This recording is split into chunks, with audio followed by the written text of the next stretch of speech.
Hello eighth class, welcome to YouTube channel. आज हम Hindi reader का लेसन नंबर 9 पढ़ेंगे, जिस चैप्टर का नाम है पानी की कहानी। इस चैप्टर में ये बताया गया कि पानी का जन्म किस प्रकार हुआ था और पानी क्या क्या झेल कर जो है क्या क्या बना था। तो ये चैप्टर स्टार्ट करते हैं हम लोग। मैं आगे बढ़ा ही था कि बेर की झाड़ी पर से मोती सी एक बूंद मेरे हाथ पर आ पड़ी। मेरे आश्चर्य का ठिकाना ना रहा जब मैंने देखा कि ओस की बूंद मेरी कलाई पर से सरककर हथेली पर आ गई। मेरी दृष्टि पड़ते ही वह ठहर गई। मतलब मैंने उसे देखा तो वैसे ही वो रुक गई थी। थोड़ी देर में मुझे सितार के तारों की सी झंकार सुनाई देने लगी। मैंने सोचा कि कोई बजा रहा होगा। चारों ओर देखा, कोई नहीं। फिर अनुभव हुआ कि यह स्वर मेरी हथेली से ही निकल रहा है। ध्यान से देखने पर मालूम हुआ कि बूंद के 2 कण हो गए। मतलब पहले एक था, फिर वो 2 हो गए। वे दोनों हिल हिलकर यह स्वर उत्पन्न कर रहे थे, मानो बोल रहे हो। उसी सुरीली आवाज़ में मैंने सुना, सुनो सुनो। मैं चुप था। फिर आवाज़ आई, सुनो सुनो। अब मुझसे रहा ना गया, मेरे मुख से निकल गया, कहो कहो। ओस की बूंद मानो खुशी से हिली और बोली, मैं ओस हूँ, जानता हूँ। मैंने कहा, लोग मुझे पानी कहते हैं, जल भी मालूम है। मैं बेर के पेड़ से आई हूँ, झूठी। मैंने कहा और सोचा, बेर के पेड़ से क्या पानी का फव्वारा निकलता है? बूंद फिर हिली, मानो मेरे अविश्वास से उसे दुख हुआ हो। सुनो, मैं इस पेड़ के पास भूमि में बहुत दिन से इधर उधर घूम रही थी। मैं कड़ों का हृदय टटोलती फिरती थी कि एकाएक पकड़ी गई। कैसे? मैंने पूछा। वह जो तुम पेड़ देखते हो ना, वह ऊपर ही इतना बड़ा नहीं है, पृथ्वी में भी लगभग इतना ही बड़ा है। उसकी बड़ी जड़ें, मोटी जड़ें और जड़ों के रोए हैं। वे रोए बड़े निर्दयी होते हैं।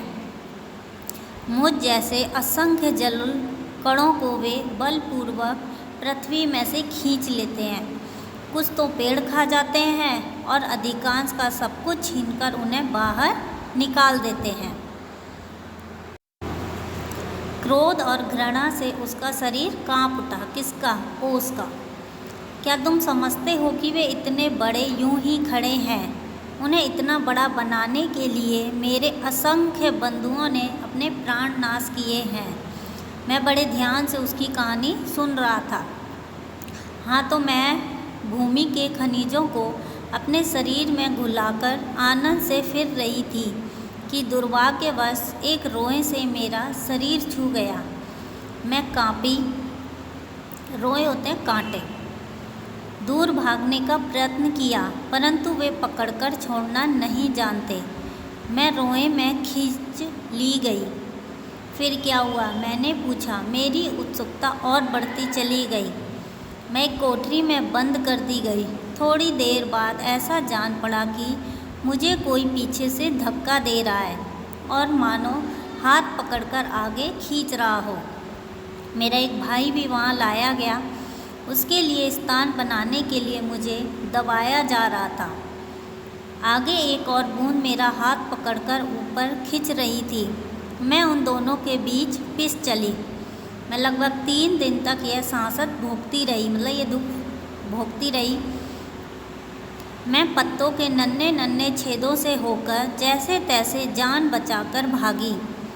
मैंने सोचा था कि पत्ते पर पहुंचते ही उड़ जाऊंगी, परंतु बाहर निकलने पर मालूम हुआ कि रात होने वाली थी और सूर्य जो हमें उड़ने की शक्ति देते हैं वो जा चुके हैं और वायुमंडल में इतने जलकण उड़ रहे हैं कि मेरे लिए वहाँ स्थान नहीं है। मैं तो अपने भाग्य पर भरोसा कर पत्तों पर ही सिकुड़ी पड़ी रही। अभी जब तुम्हें देखा तो जान में जान आई और रक्षा पाने के लिए तुम्हारे हाथ पर कूद पड़ी। इस दुख तथा भावपूर्ण कहानी का मुझ पर बहुत प्रभाव पड़ा। मैंने कहा, जब तक तुम मेरे पास हो कोई पत्ता तुम्हें छू ना सकेगा। भैया, इसके लिए धन्यवाद। मैं जब तक सूर्य ना निकले तभी तक रक्षा चाहती हूँ। उनका दर्शन करते ही मुझ में उड़ने की शक्ति आ जाएगी। मेरा जीवन विचित्र घटनाओं से परिपूर्ण है। मैं उसकी कहानी तुम्हें सुनाऊंगी तो तुम्हारा हाथ तनिक भी न दुखेगा। अच्छा सुनाओ। बहुत दिन हुए मेरे पुरखे यानी कि हाइड्रोजन और ऑक्सीजन नामक दो गैसें हैं सौरमंडल में लपटों के रूप में विद्यमान थीं। सूर्यमंडल अपने निश्चित मार्ग पर चक्कर काट रहा था। वे दिन थे जब हमारे ब्रह्मांड में उथल पुथल हो रही थी। अनेक ग्रह और उपग्रह बन रहे थे। ठहरो, क्या तुम्हारे पुरखे अब वायुमंडल में नहीं हैं? मैंने पूछा। हैं, उनके वंशज अभी अपनी भयावह लपटों से अब भी उनका मुख उज्ज्वल किए हुए हैं। हाँ, तो मेरे पुरखे बड़ी प्रसन्नता से सूर्य के धरातल पर नाचते रहते थे। एक दिन की बात है कि दूर एक प्रचंड प्रकाश दिखाई पड़ा। उनकी आंखें चौंधियाने लगी। यह पिंड बड़ी तेजी से सूर्य की ओर बढ़ रहा था। ज्यों-ज्यों पास आता जाता था उसका आकार बढ़ता जाता था। यह सूर्य से लाखों गुना बड़ा था। उसकी महान आकर्षण शक्ति से हमारा सूर्य कांप उठा। ऐसा ज्ञात हुआ कि उस ग्रहराज से टकराकर हमारा सूर्य मिट्टी में मिल जाएगा। लेकिन वैसा ना हुआ। वह सूर्य से सहस्त्रों मील दूर से ही घूम चला, परंतु उसकी भीषण आकर्षण शक्ति के कारण सूर्य का एक भाग टूटकर उसके पीछे चला। सूर्य से टूटा हुआ भाग इतना भारी खिंचाव संभाल ना सका और कई टुकड़ों में टूट गया। उन्हीं में से एक टुकड़ा है पृथ्वी का। और प्रारंभ में पृथ्वी क्या थी? एक आग का गोला। परंतु उन लपटों से पानी कैसे बनी, मुझे ठीक पता नहीं। हाँ, सही है कि हमारा ग्रह ठंडा होता चला गया और मुझे याद है कि अरबों वर्ष पहले मैं हाइड्रोजन और ऑक्सीजन की रासायनिक क्रिया के कारण उत्पन्न हुई हूँ। उन्होंने आपस में मिलकर अपना प्रत्यक्ष अस्तित्व गंवा दिया और मुझे उत्पन्न किया है। मैं उन दिनों भाप के रूप में पृथ्वी के चारों ओर घूमती फिरती थी। उसके बाद न जाने क्या हुआ। जब मुझे होश आया तो मैंने अपने आप को ठोस वर्ग के रूप में पाया। पहले मेरा शरीर भाप के रूप में था, अब वह बहुत अत्यंत छोटा हो गया था। वह पहले से कोई 17वां भाग रह गया था। मैंने देखा मेरे चारों ओर मेरे असंख्य साथी बर्फ बने पड़े थे। जहाँ तक दृष्टि जाती थी बर्फ के अतिरिक्त कुछ दिखाई नहीं पड़ता था। जिस समय हमारे ऊपर सूर्य की किरणें पड़ती तो सौंदर्य निखर पड़ता था। हमारे कितने साथी ऐसे भी थे जो बड़ी उत्सुकता से आंधी में ऊंचा उड़ने, उछलने, कूदने के लिए कमर कसे तैयार बैठे रहते थे। बड़े आनंद का समय रहा होगा वहाँ। बड़े आनंद का, कितने लाखों वर्ष तक, कई लाख। हाँ, चौंको नहीं, मेरे जीवन में 200 वर्ष दाल में नमक के समान भी नहीं है। मैंने ऐसे दीर्घजीवी से वार्तालाप करते जान अपने आप को धन्य माना और ओस की जो बूंद थी उसके प्रति उसकी श्रद्धा बढ़ती चली गई। किसकी? लेखक की। हम शांति से बैठे एक दिन हवा से खेलने की कहानियाँ सुन रहे थे कि अचानक ऐसा अनुभव हुआ मानो हम सरक रहे हों। सबके मुख पर हवाइयाँ उड़ने लगी। अब क्या होगा? इतने दिन आनंद से कटने के बाद अब दुख सहने का साहस हम में न था। बहुत पता लगाने पर हमें ज्ञात हुआ, यानी मालूम हुआ कि हमारे भार से ही हमारे नीचे वाले भाई दबकर पानी हो गए हैं। उनका शरीर जो है ठोसपन छोड़ चुका है, यानी बर्फ़ पिघल गई है और उनके तरल शरीर में हम फिसल रहे हैं। मैं कई माह समुद्र में इधर से उधर घूमती रही। फिर एक दिन गर्म धारा से मिल गई। धारा के जलते अस्तित्व को ठंडक पहुंचाने के लिए हमने उसकी गर्मी सोखनी प्रारंभ कर दी और इसके फलस्वरूप मैं पिघल पड़ी तथा पानी बनकर समुद्र में मिल गई। समुद्र का भाग बनकर मैंने जो दृश्य देखा वह वर्णनातीत है। मैं अभी तक समझती थी कि समुद्र में केवल मेरे बंधु बांधवों का ही राज है, परंतु अब ज्ञात हुआ कि समुद्र में चहल पहल वास्तव में दूसरे ही जीवों की है और उसमें निरा नमक भरा है। पहले पहल समुद्र का खारापन मुझे बिल्कुल नहीं भाया, जी मचलाने लगा, पर धीरे धीरे अब सहन हो चला। एक दिन मेरे जी में आया कि मैं समुद्र के ऊपर तो बहुत घूम चुकी हूँ, भीतर चलकर भी देखना चाहिए कि क्या है। इस कार्य के लिए मैंने गहरे जाना शुरू कर दिया। मार्ग में मैंने विचित्र विचित्र जीव देखे। मैंने अत्यंत धीरे धीरे रेंगने वाले घोंगे, जालीदार मछलियाँ, कई मन भारी कछुए और हाथों वाली मछलियाँ देखी। एक मछली ऐसी भी देखी जो मनुष्य से कई गुना लंबी थी। उसके 8 हाथ थे। वह इन हाथों से अपने शिकार को पकड़ लेती थी। मैं और गहराई की खोज में किनारों से दूर गई तो मैंने एक ऐसी वस्तु देखी कि मैं चौंक पड़ी। अब तक समुद्र में अंधेरा था। सूर्य का प्रकाश कुछ ही भीतर तक पहुंच पाता था और बल लगाकर देखने के कारण मेरी आंखें दुखने लगी थी। मैं सोच रही थी कि जीवों को कैसे दिखाई पड़ता होगा। तभी सामने ऐसा जीव दिखाई पड़ा मानो कोई लालटेन लेकर घूम रहा हो। यह एक अत्यंत सुंदर मछली थी। इसके शरीर में एक प्रकार की चमक निकलती थी जो इसे मार्ग दिखलाती थी। इसका प्रकाश देखकर कितनी छोटी मोटी अनजान मछलियाँ इसके पास आ जाती थी और जब वह भूखी होती थी तो पेट भरकर उनका भोजन करती थी। विचित्र है, यानी बहुत अलग है।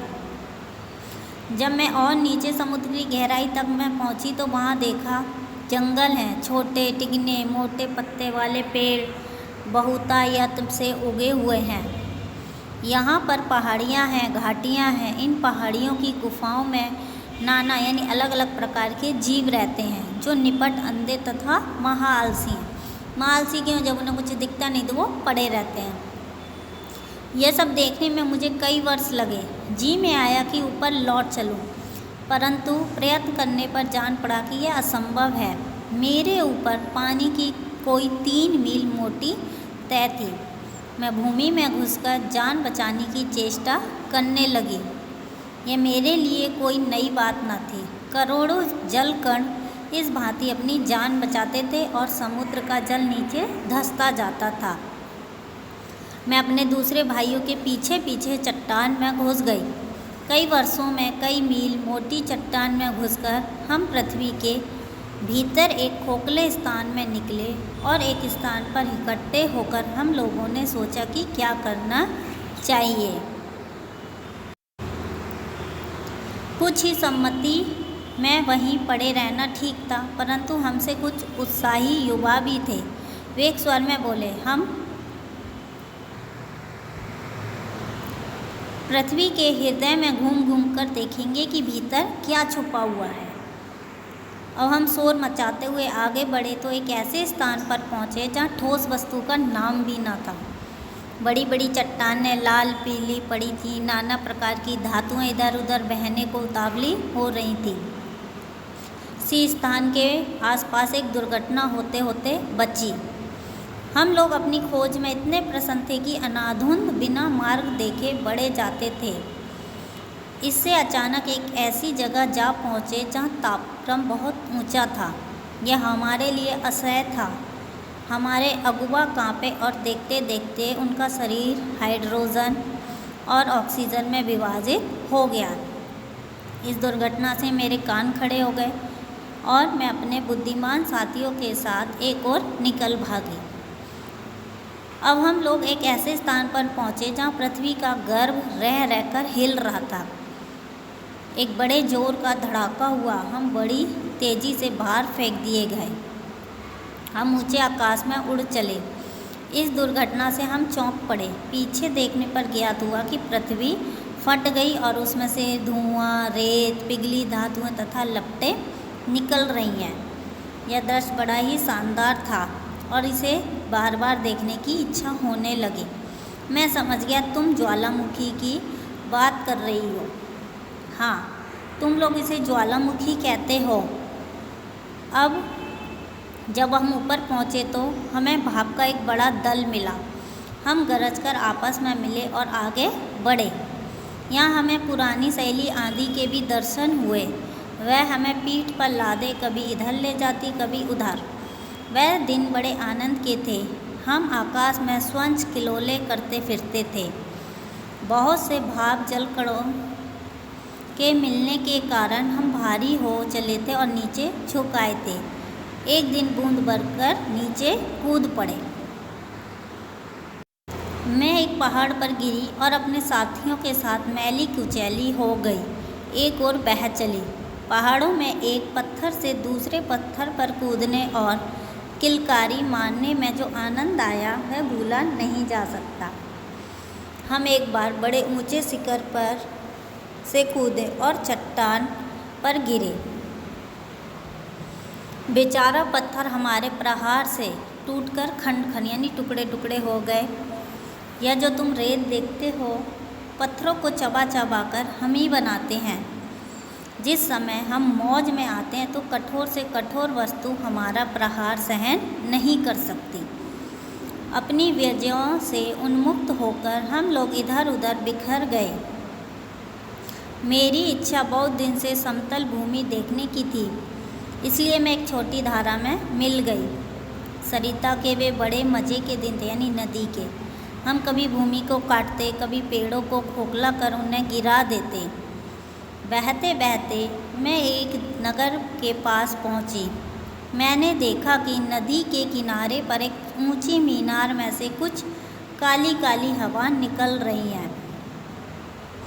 मैं उत्सुक हो उसे देखने को क्या बड़ी कि अपने हाथों दुर्गंध को न्योता दिया।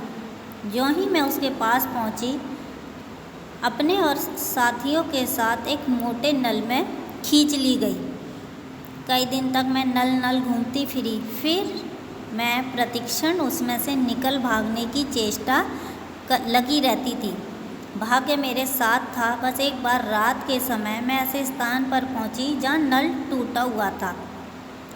मैं तुरंत उसमें से होकर निकली और भागी पृथ्वी में समा गई। अंदर अंदर घूमते इस बेर के पेड़ के पास पहुंची। वह रुकी। सूर्य निकल आए। बस मैंने कहा, हाँ, अब मैं तुम्हारे पास नहीं ठहर सकती। सूर्य निकल आए हैं, तुम मुझे रोककर नहीं रख सकते। वह ओस की बूंद धीरे धीरे घटी और आँखों से ओझल हो गई। तो आपने देखा कि पानी किस प्रकार बना। इस चैप्टर में क्या कहानी बताई गई है। तो इसी के साथ ये चैप्टर ख़त्म होता है। Thank you.